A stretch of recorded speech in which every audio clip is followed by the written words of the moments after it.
Hola, soy Luis Miguel González, esto es El Economista TV. Me da mucho gusto presentar a María Marván, una de las autoras de Érase un país verde olivo, sobre militarización y legalidad en México. María, ¿cómo estás? Muy bien, Luis Miguel, muchísimas gracias. Gracias al Economista por recibirme en su casa.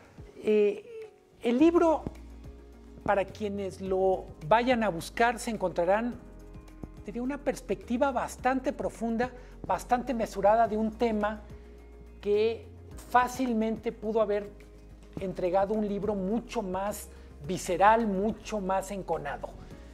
Es un intento por explicar desde lo legal, desde lo histórico, qué está pasando con la militarización. Me gustaría empezar con el primer tema, la militarización como un proceso que lleva varios años. Quizá queremos discutir si empezó con Calderón y qué ha pasado con López Obrador, pero ustedes como autores nos ofrecen una perspectiva que prácticamente desde el siglo XIX.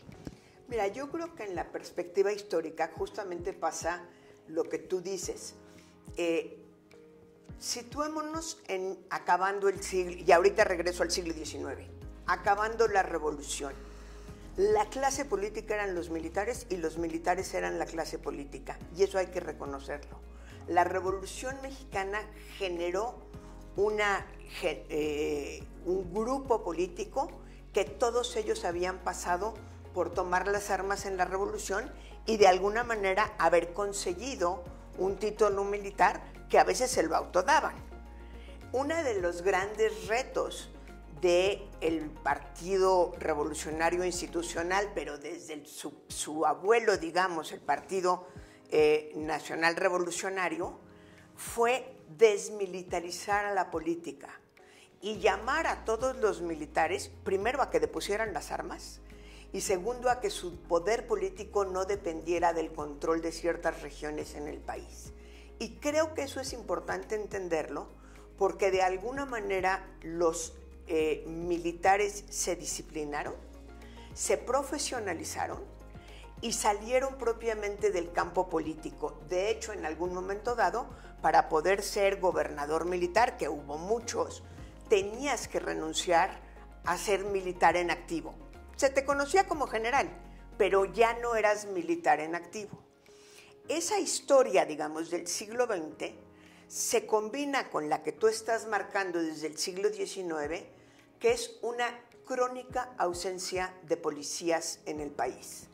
La ausencia de policía no empezó con el crimen organizado, no empezó, es decir, toda la vida, desde Porfirio Díaz por lo menos, hemos tenido un déficit muy importante en la formación profesional de policías y creo que así como hay que hablar del ejército en singular, hay que hablar de policías en plural, policías municipales, policías estatales, policías federales, policías de aduanas, en fin, son muchísimos los cuerpos policíacos que no fuimos formando y desde por lo menos los 50 el sustituto siempre era el ejército. La segunda parte de esta entrevista está dedicado al menosprecio de los cuerpos policíacos. Ya nos dio un adelanto María Marván y quiero profundizar sobre el tema. Entender la importancia del ejército como el resolvedor de las crisis de seguridad tiene otra cara, que es por qué las policías han sido estructuralmente incapaces de ser la solución que necesitamos a diferentes crisis de seguridad que hemos tenido. ¿Cuál es la visión que presentan ustedes en el libro? A ver, yo creo que hay dos cosas. Por un lado, el poder del gobierno central, que por naturaleza tiene mucho más fuerza sobre el ejército que sobre las policías, la irresponsabilidad y la deficiencia fiscal, y tú aquí como economista sabes mucho más de eso que yo o que nosotros en el libro, de los estados y los municipios para realmente haberse podido ocupar de tener una policía fuerte, capaz, capacitada, bien pagada, estructurada, con una carrera policíaca con premios y castigos. Y por otro lado, la singularidad de la geografía de México. México no ha tenido nunca probablemente en el siglo XIX en algún momento se planteó, ciertamente no en el siglo XX, necesidad de generar unas fuerzas armadas dedicadas a defender la seguridad nacional o la soberanía nacional. El poderío de Estados Unidos es tan fuerte que no había manera de hacerle frente. La pequeñez, y lo digo con todo respeto, de Guatemala y Belice al sur, pues tampoco representaban ningún tipo de reto. Y tú tenías allí un cuerpo entrenado en el ejército, en un país que tenía muchos problemas de seguridad pública no resueltos, del que fue muy cómodo empezar a echar la mano. Una pregunta que requiere mucha reflexión, muchas respuestas es ¿por qué hemos sido tan malos para producir policías? El libro no está dedicado a eso, pero nos da algunos retazos, algunos fragmentos, piezas del rompecabezas. Dices, hay una cuestión fiscal, hay una cuestión, yo diría, se pone a militares que en teoría a la larga van a ayudar a que las policías tomen personalidad, tomen más estructura, pero claramente no, ese mandato va en contra de los propios intereses de largo plazo del ejército. Al final hay que ver qué tanto sabotea el ejército y qué tanto es cómodo para presidencias municipales, para gobernadores y para la parte de seguridad pública a nivel federal, que otros les hagan la chamba. Si ahí están, pues es muy cómodo que lo hagan. Creo que viniéndonos a tiempos recientes, y estamos haciendo un gran brinco en el tiempo, con todo lo que se critica a Calderón por haber sido el que inició la guerra con el narcotráfico y las consecuencias que esto ha tenido, él sí tenía la preocupación paralela de generar una policía federal profesional, con nivel de licenciatura, con cosas tan sencillas como seguro de vida, salario digno y... Sí, una carrera. Una carrera policíaca que realmente se convirtiera en una opción de vida y le diera fuerza a una nueva concepción de seguridad pública. Esto fracasó en el sexenio,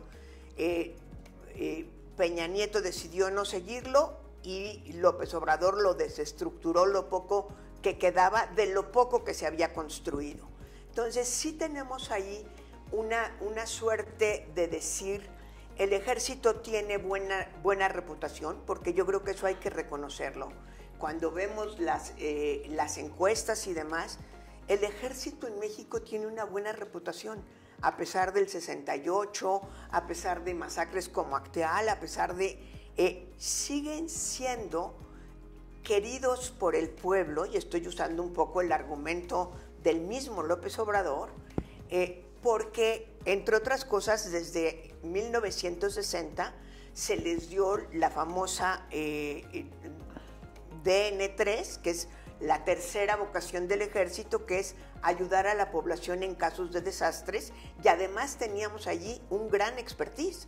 Recordemos que cuando fue Katrina en Nueva Orleans, fue el ejército mexicano el que llevó los convoys para preparar comida caliente en términos, pues a lo mejor exagero si de horas, pero sí de días que estaba allí en Nueva Orleans entregando comidas calientes a los damnificados. Y eso le genera mucha aceptación al ejército mexicano. El tercer capítulo del libro está dedicado a la ruta jurídica de la militarización y nos permite, en este afán que reconozco el libro, de contar de manera más compleja una historia a la que por prejuicio, por ignorancia, con frecuencia sobresimplificamos.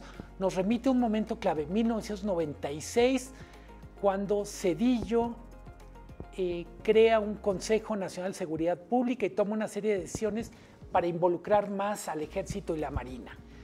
Me llama la atención la importancia que le dan a todo lo que ocurre en el sexenio de Salinas para explicar lo complicado que es la ruta jurídica de la militarización.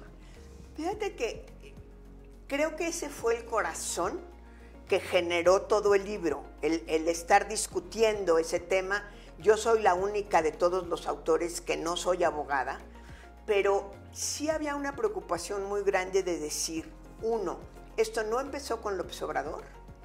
Dos, esto no se ha hecho saltándose todas las trancas. Siempre ha habido una necesidad del presidente en turno de legitimar las decisiones que le estaban dando más poder al ejército en tareas, o a las Fuerzas Armadas, para ser más precisos, en tareas que no le son propias. Desde luego hay puntos de quiebre y creo que tratamos de plantearlos bien en el texto, pero siempre hay esta tensión entre la legitimidad y la legalidad que los mismos presidentes entienden que deben estar presentes. Una de las preocupaciones fundamentales de los 6 autores que somos no era decir la militarización está mal, la militarización hay que condenarla, la militarización es casual o toda se ha hecho en contra de la legalidad. Es muy importante ver cómo cada uno de los presidentes busca ir cubriendo probablemente decisiones tomadas previamente, pero de revestirlas de una cierta legalidad a través de cambios en las leyes, a través de cambios, a través de decretos y por supuesto también a través de cambios constitucionales, unos bien logrados y otros fallidos. Mencionan, yo diría con una luz muy poco favorable, el papel que ha jugado la Suprema Corte. Dices, con frecuencia el encargado, la instancia encargada de enmendar la plana ha sido la Suprema Corte de Justicia. Hacen referencia a una especie de close-up a algunas decisiones controvertidas. Insisto, para quienes les interesa el tema de la militarización, ver el papel que ha jugado la Corte, escucharlos o leerlos a ustedes no tiene desperdicio. Pues creo que era parte de lo que buscábamos, darle una mirada nueva y también una mirada en la que no es nada más el presidente ni la voluntad del presidente. Tú mencionas, así está mencionado en el libro, y la verdad te agradezco la lectura tan cuidadosa, tú mencionas 94 como un punto de quiebre. 94 no teníamos todavía Tribunal Constitucional. A veces se nos olvida eso. Es el 31 de diciembre de 94 que Zedillo, después del error de diciembre, su primera reforma constitucional es plantear la creación de un tribunal constitucional. Y eso también hay que entenderlo como parte de la creación de una nueva institucionalidad democrática que no nada más corrió por el lado de lo electoral, pero que en alguna medida va siendo importante y por eso tienes ciertas decisiones de la Suprema Corte de Justicia de la Nación en donde queda claro que hubiéramos querido que fueran otras, pero también tienes otras que en donde dices, aquí sí hubo realmente una defensa. Entonces, creo que es una de las aportaciones que buscamos como más importantes del texto. El cuarto capítulo está dedicado a la militarización más allá de la seguridad pública. Hablaremos de esto con María Marván. Pensamos la militarización y la primera parte de militarización, no lo hemos comentado, pero tuvo que ver con México antes del narcotráfico. Luego tenemos la militarización en tiempos de la crisis de seguridad pública, pero me parece muy interesante el capítulo en donde se enfocan en otros aspectos de militarización que no tienen que ver con seguridad pública, y ahí sí nos permite poner en perspectiva lo que ha sido este sexenio. Más de la mitad de cambios para darle tareas sustantivas a los militares han ocurrido en este sexenio, y de los cambios de las funciones sustantivas que se le han dado al ejército, solo la tercera parte tiene que ver con seguridad. Tenemos cuestiones de aduanas, tenemos cuestiones de aeropuertos, de puertos. De construcción. Y de administración. Yo creo que eso tiene que ver mucho con la propia perspectiva del presidente Andrés Manuel López Obrador y el desprecio que siempre mostró como candidato y después como presidente hacia los servidores públicos, hacia la administración pública. Creo que para López Obrador la administración pública estaba excesivamente pagada, afirmación general. Yo no digo que no hubiera gente que ganara más de lo que debía, pero en términos generales para él había que reducir el presupuesto. No estaba capacitada y por lo tanto para él la capacitación no era un problema a resolver, sino más bien a eliminar a los incapaces y traer a los leales. ¿Y dónde iba a encontrar mayor lealtad que en el ejército mexicano? Sin contar Morena. Sin contar Morena, pero él mismo lo ha dicho con todas las letras. Yo prefiero 99% de lealtad, 1% de capacidad, porque lo que se necesita es que sigan mis instrucciones. Y en ese sentido, se le dieron una serie de tareas que además también hay un abuso, creo yo, del ejército, diciendo en la medida en la que le encargue tareas allí se va a limpiar la corrupción.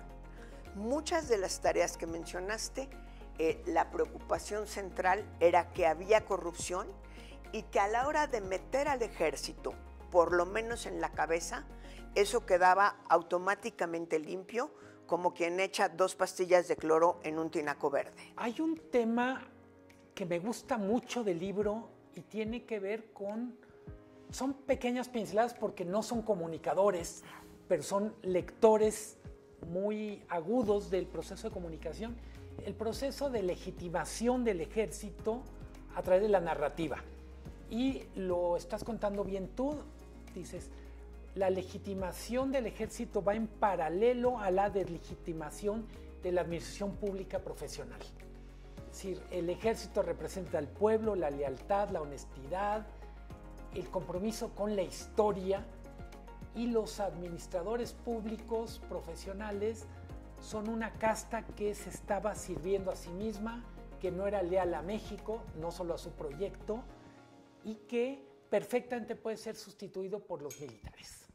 Exactamente, creo que esa es una parte muy importante, porque creo que un gran déficit de este país, que lo trató de resolver Fox como los primeros 2 años del sexenio y después se arrepintió porque los mismos panistas se arrepintieron, fue la falta de un servicio profesional de carrera.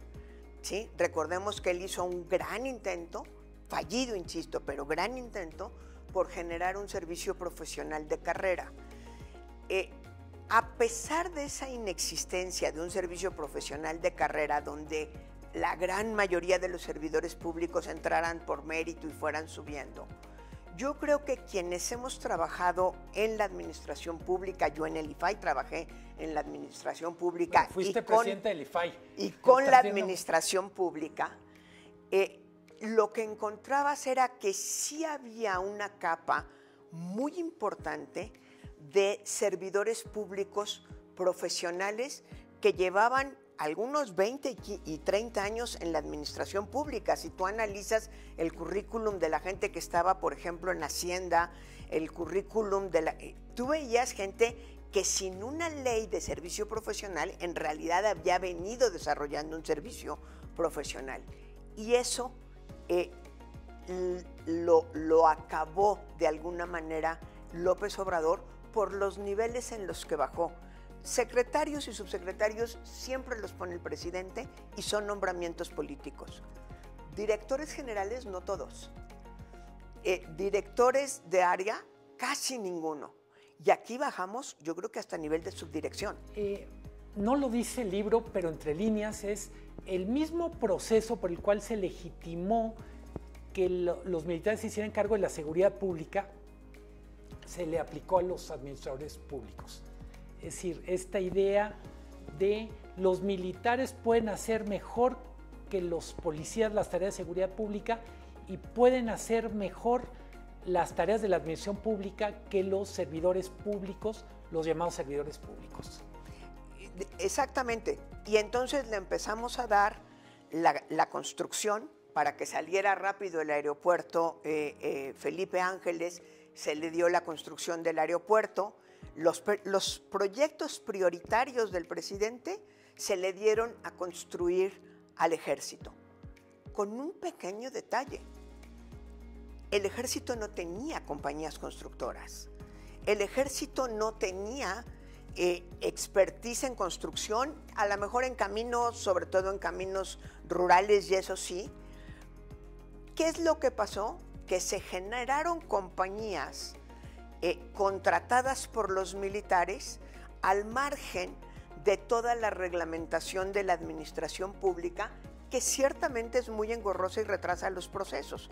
Una licitación te toma mucho más tiempo que una asignación privada, el tener que estar rindiendo cuentas, y en ese sentido, de manera muy hábil, todo lo que se le iba entregando al ejército, o que se le ha ido entregando a las Fuerzas Armadas, se declara de seguridad nacional y por lo tanto al margen del escrutinio público a través de transparencia. Dicen en este libro ustedes, hay un problema porque se ha abusado del concepto de seguridad nacional, se extendió al punto en el que cabe todo.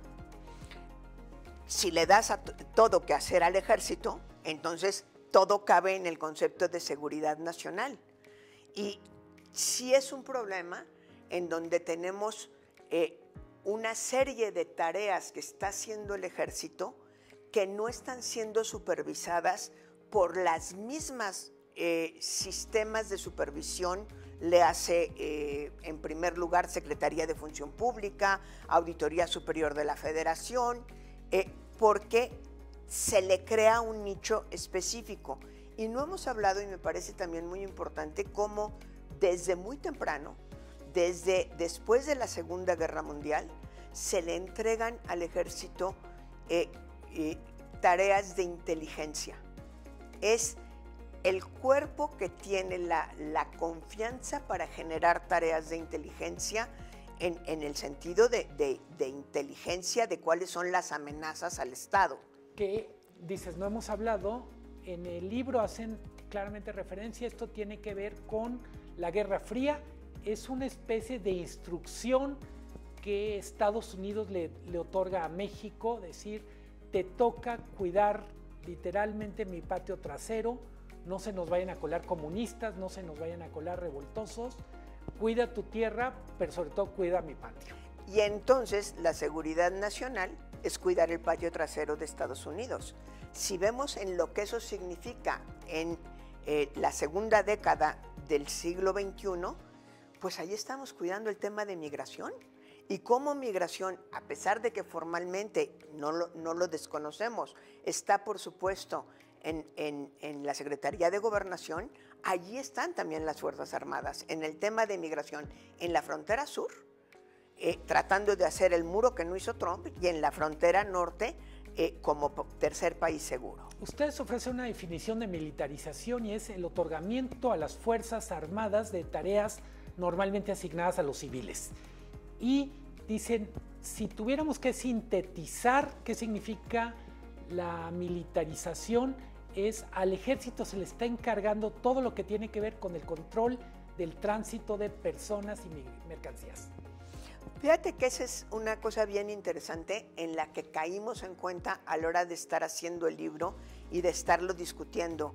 Este libro, por eso no tiene un autor cada capítulo, tiene por lo menos 5 o 6 seminarios atrás en donde estuvimos discutiendo, y una de las cosas que nos cayó el 20, como se dice coloquialmente, es el concepto de soberanía nacional que tiene López Obrador.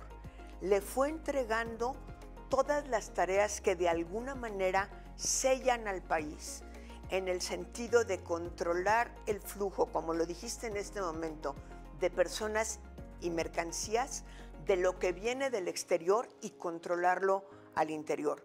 Creo que hay o deberíamos de explorar, a lo mejor todavía más que en el libro, un concepto de soberanía nacional que es muy propio del obradorismo, en el que no hemos caído en cuenta las consecuencias que tiene esa concepción de soberanía nacional. ¿Qué te ¿qué les quedó por contar? Dices, bueno, evidentemente un libro cuenta por lo que se escribe, pero también por lo que quedó fuera. ¿Qué les quedó por decir de soberanía? Creo que lo que queda por contar de soberanía y de otros temas es cuál puede ser una posible ruta para desandar la militarización. No hay ni siquiera pinceladas de por allí podríamos ir. Hablamos mucho de cómo la militarización se ha convertido en militarismo por el carácter populista de López Obrador como presidente, pero creo que si partimos del carácter populista y carismático de López Obrador, es evidente que este carisma no se hereda.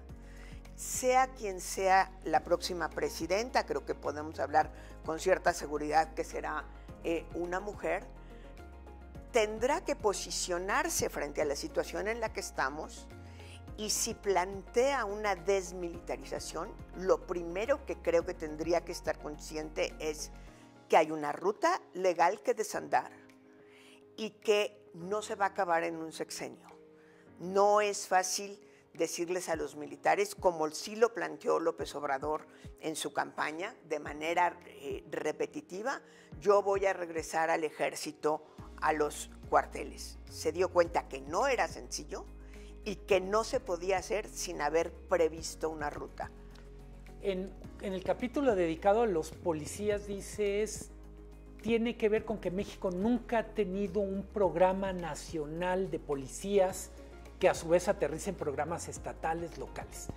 Y lo que nos agarró por sorpresa todavía ahora es cómo los militares tomaron territorios que estaban reservados o a administradores públicos o al sector privado. Podemos hablar ahora sí del Ejército S.A., que los activos que están en manos del Ejército pues lo convertirían en una de las 3 grandes grupos corporativos de México, al nivel de Slim o al nivel de la REA, por poner. Y eso no se desarma de la noche a la mañana. Especialmente en policías, yo creo que si queremos realmente empezar a profesionalizar las policías, a encargarles, en serio encargarles el tema de la seguridad pública en carreteras, en municipios, en las colonias, en las grandes ciudades, tenemos que pensar un programa de 30 años. No es un programa ni de un sexenio, ni mucho menos de un trienio, de una presidencia municipal, con políticas fiscales que realmente fortalezcan al municipio, también les obliguen a asumir responsabilidades. Creo que una de las cosas que está ahí planteada, que es muy importante, también fue muy cómodo para los gobernadores decir, pues que se encargue el ejército, entonces ya no es mi bronca. Y veamos cómo eso se repite todos los días. Vemos un crimen bestial del crimen organizado y en ese momento el gobernador del estado que me digas, dice, esto estuvo tan feo que el tema es federal, ahí le va la Fiscalía General de la República, háganle como puedan. Quiero terminar esta conversación con María Marván con lo que es el último capítulo del libro, que es, vamos a decir, el 6º tema en esta conversación, y es el militarismo en México, la militarización en México a la luz de las experiencias internacionales y en particular las latinoamericanas. Se dice, México es un caso muy diferente porque no tuvo las dictaduras militares que tuvieron en Sudamérica, pero eso también nos hizo brincarnos, por ejemplo, en los 70s, 80s, 90s, los procesos de modernización de las Fuerzas Armadas que vivieron los países que tuvieron regímenes militares o dictaduras militares. ¿Qué podemos aprender de lo que ha ocurrido en América del Sur? Culturalmente somos muy afines, pero por momentos no pertenecemos a ese barrio. Creo que es parte de la dificultad geográfica de México, ¿no? A veces somos muy latinoamericanos, a veces en realidad la misma cercanía con Estados Unidos pues nos hace un bicho diferente. En términos de militarización, creo que sí, o de desmilitarización, creo que sí vimos en América Latina, como en algunos otros países que transitaron a la democracia en esa famosa tercera ola de democratización, fue una democratización del gobierno de las Fuerzas Armadas. Pongo solo un ejemplo que es muy importante. En México nunca ha sido un civil, ya no digamos una civil como sí lo fue en España, la titular de la Secretaría de Defensa. Ese es un coto que se quedó para el ejército y que no hemos ningún presidente, ni los priistas, ni los panistas, ni el regreso de los priistas y por supuesto tampoco López Obrador con el gobierno morenista, planteado la necesidad de democratizar, de modernizar el gobierno propio de las Fuerzas Armadas. En ese sentido, creo que sí tenemos un líder populista en donde se ha incrementado mucho la militarización y se ha exaltado la cultura de los militares, pero que la salida que podemos tener de ahí es muy distinta. México tiene una peculiaridad con respecto al resto del mundo. Desde 1934, nuestro presidente es elegido, con elecciones chafas o no, toma posesión el 1 de diciembre y se ha ido el 30 de noviembre. Estados Unidos no puede presumir de eso. España, bueno, desde luego mucho menos. América Latina, ningún país. Probablemente Costa Rica, pero no estoy segura.